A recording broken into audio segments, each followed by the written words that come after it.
Hi everyone, this is Andrew Tsai and welcome to my YouTube channel. In front of me I have the HP Omen 880-001na gaming PC.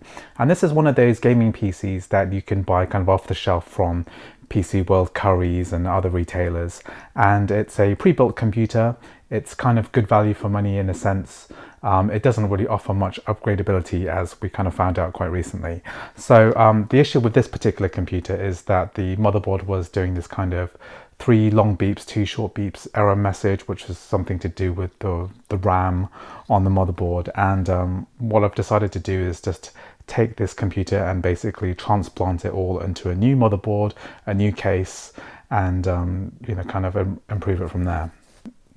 I've done a typical thing, which is I've started the job halfway and then I've decided to record it as I've taken the motherboard out. So all I had to do was take off the screws to take off the side panel, and then I took off the kind of motherboard screws from the back case, and I've unplugged all the connectors, and I've got the motherboard sitting on my desk here. So I've taken out all the components. I've taken out the graphics card as well, which you didn't see me do, but I will do that. And this is the motherboard with the processor and the heatsink and the fan. And I've taken off the RAM, which is on the side here. I've got an extra stick here, which the client supplied, which I'm probably not going to use because it's the wrong speed. But I'm just going to transplant this into a new case and take off the heatsink and the processor, put it on the new motherboard as well. One of the reasons that we need to put this on a new motherboard is because it's very likely that this one is faulty. And these are kind of notorious. So HP, in their infinite wisdom, they have decided to use this no-name motherboard brand. So this one's a Naples MS-7A89, which is a motherboard that has almost no information on the internet. When you get pre-built built on any kind of scale, they come with all sorts of weird proprietary connections. So you'll see here, you have a weird audio interface here. For example, this power switch cable is not going to be compatible with any kind of standard ATX motherboards, which kind of makes replacing these quite tricky to do. So it's best to kind of dump this entire case, to be honest. We're going to take out the power supply and the hard drive later as well. Yeah, so basically we're going to be replacing the motherboard. Instead of trying to diagnose the issue, we've tried reseating the RAM, we've tried inserting different RAM. Instead of trying to diagnose the issue, we're just going to do a straight replacement so we can get this computer up and running as cheaply and as quickly as possible. So I've already taken out the motherboard. All I needed to do was take off the screws from the risers and then unplug all the cables. The next step I'm going to do is take out this hard drive. So I'm just going to zoom in a bit more on this. I'm going to disconnect the SATA connector and the power connector from there. And we're going to pull the hard drive out. We're going to reuse this in the next build. So this one is just a normal cage, screwless. So I'm just going to pull this hard drive out, put that to the side. The last kind of component in here is the power supply. So we have this at an awkward angle because the case has got a really stupid front. The cases are pretty cool looking, but extremely impractical and completely proprietary. So it's basically impossible to upgrade this without using another part that the HP Omen supports. And those replacement parts basically cannot be purchased at this, even only a few years after this was made.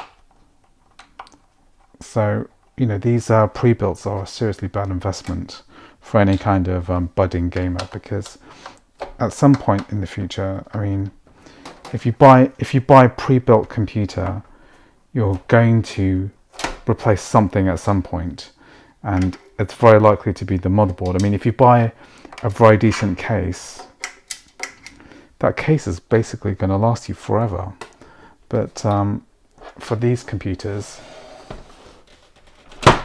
you're gonna have to replace the case. I mean, luckily they've used an OK 550 watt Corsair power supply in this, which is going to be compatible with our other components. Let's just pull this out.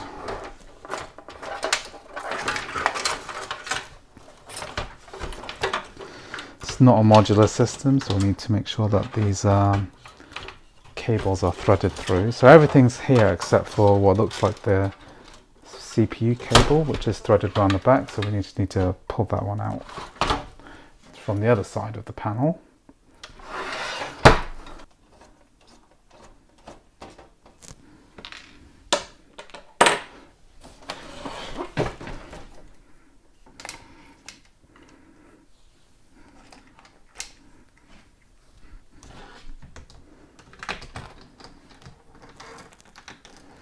Now I can pull this side panel off.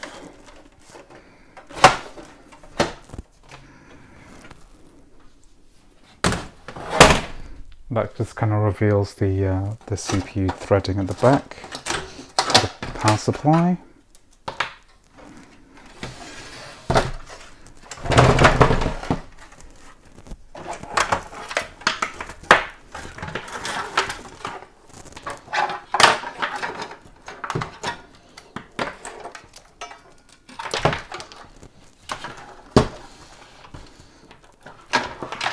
Now that power supply is completely freed up now. I mean, it's a real shame because there's some interesting features in here. For example, the kind of expandable hard drives that you can insert and hot swap, I suppose. I'm not sure why you'd really want to do that. And then you've got some nice features, for example, these front panel USBs and the audio at the front looks pretty nice, but it's just such a kind of, I don't know, pretentious kind of case. I much prefer a simpler, not flashy kind of build. So today we're going to be building on this B250-Fintech motherboard, which is an ATX motherboard, which is made by Gigabyte. Now this is one of the only LGA 1151 motherboards which will support the 7th generation CPU that we're using. We are using the i5-7400, and this is one of the only new motherboards which will support that processor, which is a 7th generation processor. You can buy other LGA 1151s, but they support the 8th and the 9th generation, and although it'll fit, it won't actually work. Although this is a motherboard designed for Bitcoin mining, because it's got the access to multiple PCIe slots, we're just going to use the one PCIe slot, and we're going to install the processor in here. We're going to transplant everything over. So let's go ahead and do that. So what's annoying about these pre-builts is that this does use a T8. So this is a kind of non-standard screwdriver, which is not commonly used in PC building. So I'm using a TR15 to unscrew this, and it's kind of annoying because this is a non-standard PC building part, and it's kind of designed, it's been chosen because it's non-standard, because HP Omen doesn't really want you messing around with their motherboards, even though it's something that you own. So you'll have to get a T15 screwdriver. I'm going to unscrew the heatsink now.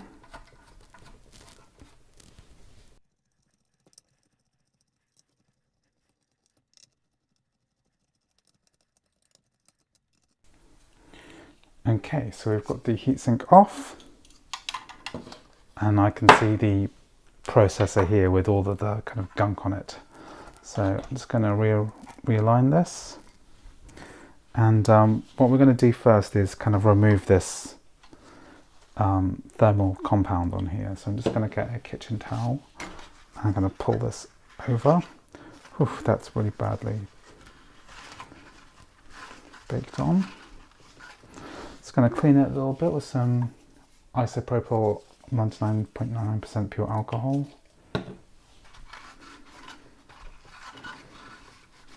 Okay, great. That's kind of ready to go now.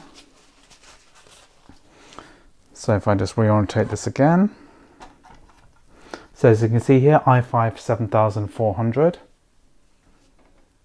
So what I'm going to do is transplant this Core i5 7400 directly into this slot here. So let's remove the plastic cover from this motherboard and the CPU slot. So that needs to come off, and I'm going to lift this up, All we're going to do is just move it directly in. It's the kind of safest way to do this.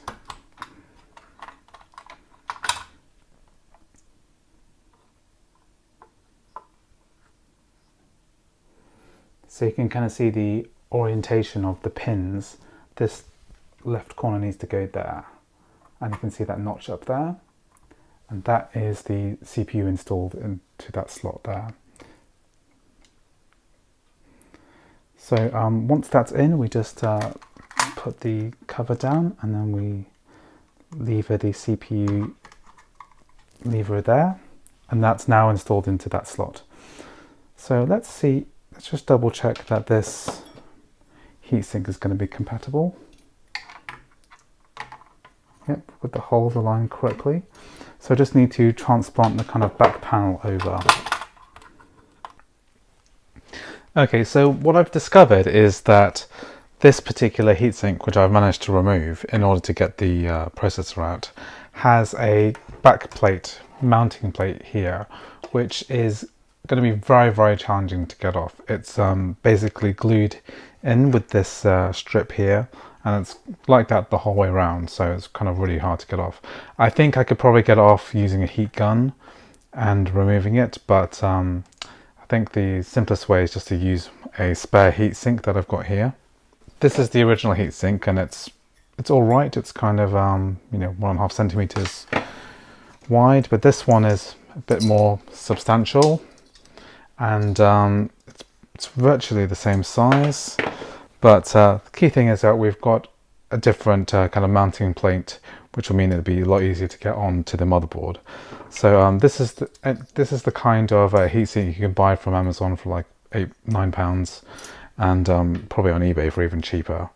So in order to mount this on the LGA 1151 chipset, all we need to do is pop the mounting plate through here, and then put some thermal paste in, and then put it in the actual thing. So we've got this mounting plate which will just align here and kind of just push through. That looks correct. Okay, so we've got these 4 holes that we can screw these standard screws, not the torque screw, to go in there. This one's a new one, so I'm just going to remove this film here. A lot of people forget to remove that, and it's kind of a disaster. That will affect thermal performance if you don't remove that strip off any new ones. I'm going to use some MX4 Arctic thermal paste.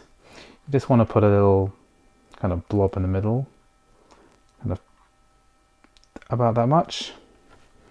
Screw this back on. Make sure this doesn't dry out. And then what we're going to do is mount the heatsink and the fan. So just going to check where the CPU fan is going to be plugged in, which is going to be in this header here.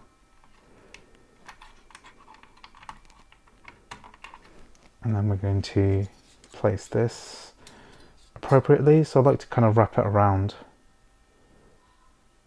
so that the cable management is slightly easier. That looks pretty good to me. So we've got this kind of solidly on, and all we need to do now is to press quite firmly down and screw this into the mounting plate. So the key with this is not to screw kind of all the way in. What you want to do is kind of get all 4 screws in, and then tighten it at the end, because if you do one corner too hard, then it just doesn't really work. I'm going to align this so that it's on the flat bit of this silicon board.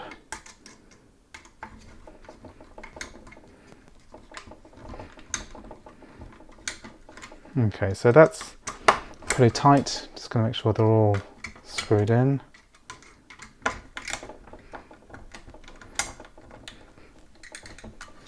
So it normally gets to the stage where you can kind of lift it by the heatsink, and I can feel there's no flex here. So I know that that's pretty securely on. With the thermal paste, that's going to be good cooling for this processor. What's a good idea is to try to build as much as possible onto the motherboard before we put it into the case. So we'll be putting our 4 GB sticks inside here. So I'm going to be placing them into the DDR4 slot 1 and DDR4 slot 2, which are the two color match grey ones here, which is the correct way to insert these RAM sticks. So the case we're going to be moving the motherboard into is this Corsair Carbide RGB case with this tempered glass side. And the main reason we need to move the case is, firstly, the switches won't work with our new motherboard on the old Omen case. And it's nice to have a case upgrade. I think cases are one of those investments for the future. It's very likely that you'll change all your parts, your graphics card, your processor, your RAM, etc., your motherboard. That's all going to change, but your case, it's basically the one thing that you're going to keep for probably 10 years, because this mid-tower form factor is pretty future-proof, and it's really nice. So I'm just taking off these screws. I was using a plastic spudger earlier, but you can hand untie them. I'm just going to remove this tempered glass panel. So yeah, as you can see, it's got a pretty standard ATX layout. You can see that it fits this motherboard nicely, even though it's got all these slots for the GPU. It is an ATX case at the end of the day. Okay, so I've taken the back panel off and I'm just removing these switches so I can actually do these a little bit easier when we actually get to the board. I want to put these on before I actually mount it, so I'm going to put it through this hole. It's a bit of a cheat, but makes this build much faster. Okay, let's have a look. I'm going to lay this down. So one of the most annoying parts is making sure that the front panel is plugged in. So I kind of like to try to do this earlier rather than later, because it's a bit harder to do once you've mounted your motherboard. So basically we have to line up these switches with the switch here. So we have these kind of a schematic here which tells us where to plug in each and every single cable. So on this particular case we have only the power LED, power switch and the reset switch. We don't have the hard drive lights and other speaker lights, etc., which would be inserted into here. And so we've only got these 4 that we need to match up to these this kind of schematic there. So basically we've got P plus LED and P minus LED, and we can see that here, P plus and P minus. So we want to put this on the yellow block here.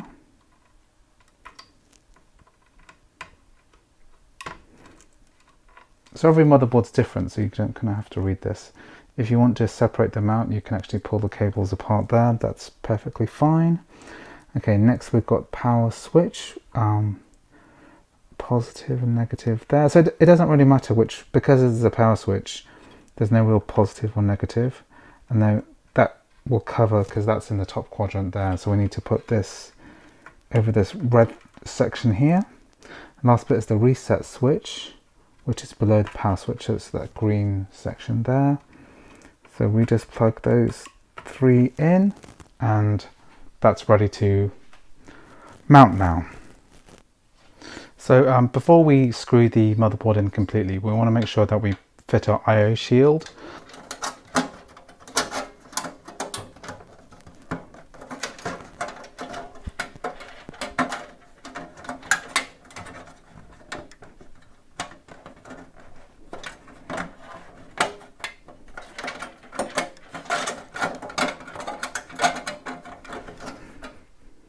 So I'm going to pop it in like so, and then we can push the motherboard against here so that all of the ports are aligned.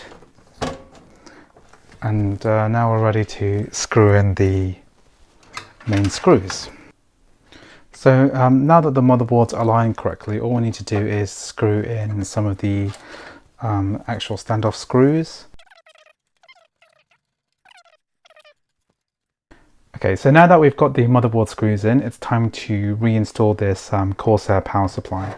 So what you want to do is lay this case down on the other side, so that the motherboard's kind of on this edge here. And then we want the fan of the power supply to face down, because we've got this kind of air filter here, so that's the right place for it. And we want to insert it from the middle, so we're going to put this down here. And then we're going to screw that in a moment. And then we've got all this kind of cable management to do on this side here in a moment. So this should be fairly straightforward. We just need to use 3 screws to pull this in. I mean, it might be a little bit easier to do this upright. Yeah, because this power supply is not as wide as it's designed for. So I've got the 3 screws here that can be used.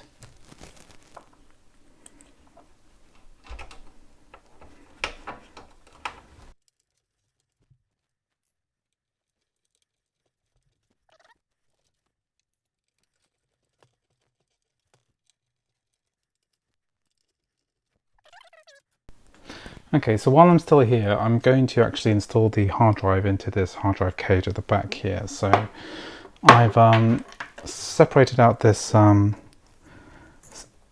power cable, and because we've only got the single SATA unit, I'm just going to make this a little bit shorter. So I'm going to wrap this around later, and then I'm going to insert the SATA power cable here.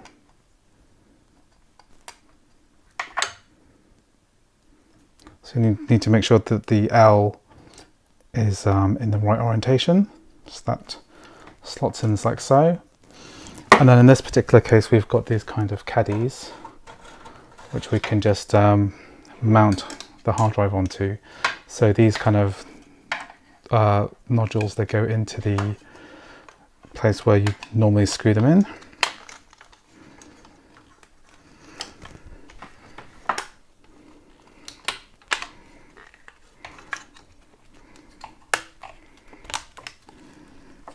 Okay, so that's pretty secure, and then we just slot it in like so, and then that's the hard drive kind of installed.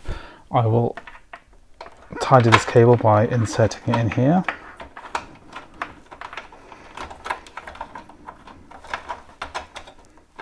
This could potentially be tidied up later. If you made use of that second bay, then we might tidy this up a little bit better.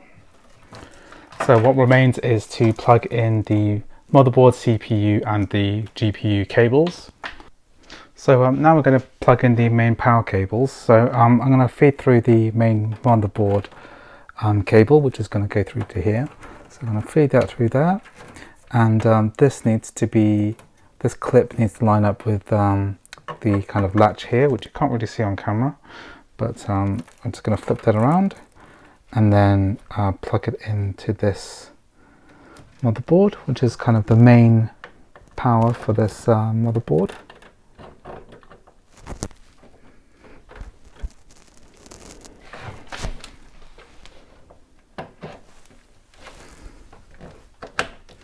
Okay, so that's the power cable plugged in. So next up is this CPU cabling here, which we need to put there. And the best way to do this is to use the kind of gap up here. Give it the shortest possible route.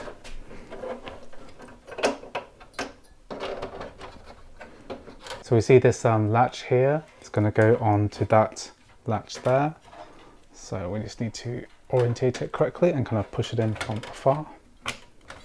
That just slots in like that. I'm going to do the rest of the cabling too.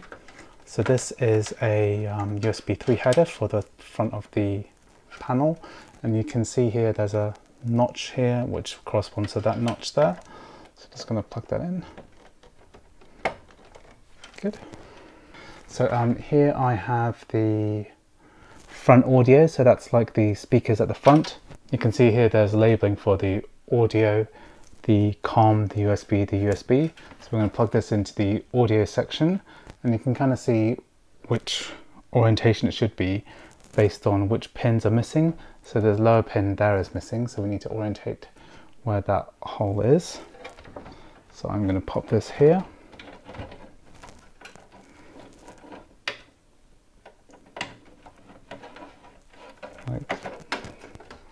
Like that. What are important are these fan headers, and luckily this motherboard has got plenty of fan headers for us to plug into. So you just want to make sure that the clip is in the correct orientation. It can only go really one way. So you see these two plastic bits, they correspond to this lower plastic bit there.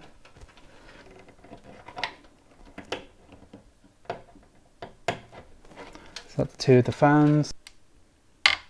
We have another system fan slot in the corner up there, which I'm going to use for the CPU fan. So I'm just going to plug this in.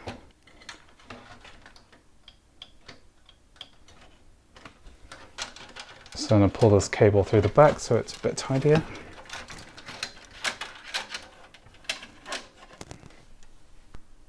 So I've pulled through the cabling on that system fan here, so it's a little bit tidier. I'm missing one system fan header here, but I will get a Y splitter for this later so that it can be attached to one of these spares over there. Okay, so one of the final things I'm going to do is I've inserted the data cable, the SATA cable, into the back of that hard drive at the back there. That clips in nicely. Okay, next we're going to actually install the graphics card. So the graphics card is pretty straightforward. All we need to do is to take off two of the metal panels here because this is a dual width graphics card. So I'm going to take this one.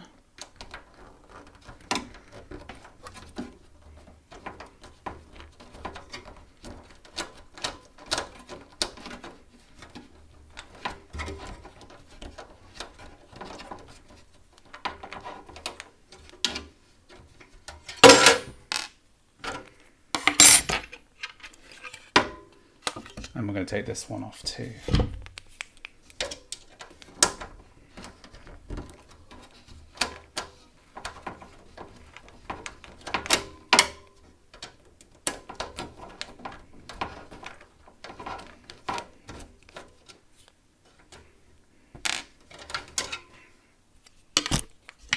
So once those are off, we can insert our graphics card. So we just kind of put this left corner in first, and then we push the PCIe slots there, like so. So it kind of clicks in, like that. Now I'm going to secure it on like this.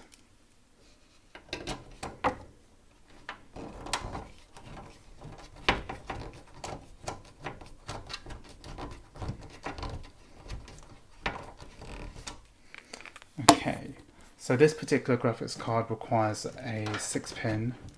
So the power supply contains a 6-pin here, so it could be 8 like that, or it could be 6. So we put 6 together like this, and then we have the latch here, and we just insert it like that. Okay, great. So we have everything now installed. We've got the 2 out of 3 fans, this fan at the back, the heatsink, the fan header for that, the RAM, the CPU cable for the power. We've got our switches involved. We've got our audio header here. We've got a USB header here, SATA cable, main motherboard cable. Yep, that should be everything, and we're all ready to go now. So now that all the cabling is done, it's a good idea to hook up a monitor and just make sure that everything's working correctly as normal. When you turn on a computer for the first time after you've changed a motherboard, it may take a while for the hard drive data to acclimatize and install the drivers necessary for the actual operating system to run. So this might take a bit of time. Most of the time it will actually work. Now most people will advise that you actually do a fresh install of Windows at this stage, but what I found is that with Windows 10 it's not strictly necessary. You can just plug Windows 10 into a different motherboard and it will actually work. In the long term you might want to do a reset if you wanted a cleaner installation. So anyway, now that that's done, I'm going to put the panels back on the sides and then get this ready to be sent off. So anyway, I've put the panels back on and it's all working quite well now. It's quite interesting putting a HP Omen into a different case, and the actual upgradability of the HP Omens kind of leaves a lot to be desired, but putting it in a new case, putting a new motherboard in, putting a new heatsink in, makes this kind of a more traditional kind of PC build, which we can upgrade as normal. So I wouldn't ever really recommend that somebody take a shortcut and buy a pre-built from a large company which uses these kind of proprietary parts which can't be upgraded easily. And but anyway, you can see that there is a path for you to get a more traditional kind of gaming computer at the end of the day. We just have to sacrifice the strange motherboard and the strange heatsink that's glued onto the motherboard, and we can actually have a more traditional experience as well. So anyway, I do hope you found this video useful. If you did, please like and subscribe, and I'll see you in the next tech video.